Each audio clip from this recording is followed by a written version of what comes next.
Most people chase money directly, and most people stay stuck. Because money is not the cause, it is the consequence of structure. If the structure underneath your capital is weak, no amount of effort fixes it. If the structure is strong, capital compounds almost quietly. That is what we are really talking about today.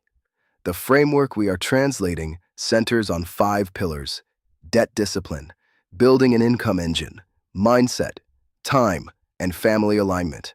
There is value in that, but we are going to translate it into macro mechanics. High interest debt is negative carry. If you are paying 20% and earning 8%, the math is not emotional. It is structural decay.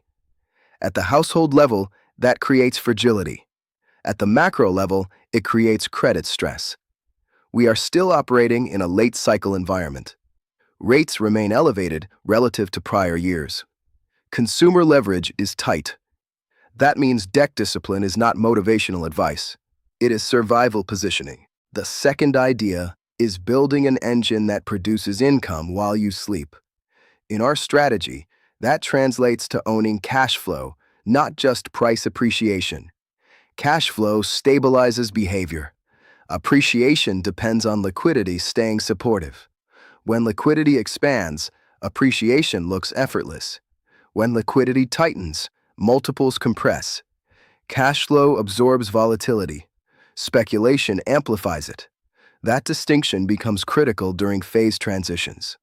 In the last major reset, the problem was not fear first. It was leverage and liquidity freezing. Those who owned durable income streams survived the storm. Those dependent on rising prices were forced into bad decisions. That is structural sequencing. Time is not motivational rhetoric. It is exponential math. Every delay in deploying into productive assets reduces lifetime compounding. Late cycle does not mean freeze. It means deploy intelligently. So what changes right now? Greater emphasis on durability. Higher priority on optionality. Less dependence on appreciation alone.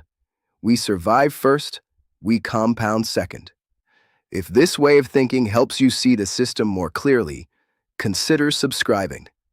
Not because it supports the channel, but because consistent exposure to structural thinking sharpens your own decision process over time. Cycles repeat. The advantage goes to those who recognize them. What does not change? We do not predict crashes. We do not chase melt-ups. We adjust probabilities as signals confirm. Structure over narrative. Signals over emotion. Quick note. This is educational commentary about macro signals and risk structure. It is not financial advice. Always do your own research. Over the next several months, late cycle churn remains the base case. Risk of credit stress is present, but not dominant. Policy support can delay resolution. Into the next year, transition risk rises modestly. Not certainty, probability, consumer delinquencies, yield curve behavior, housing liquidity, dollar funding conditions. Those signals will confirm the shift long before headlines do. Money is not chased. It is structured. When structure survives volatility, capital compounds. We do not need to be early. We just cannot afford to be late.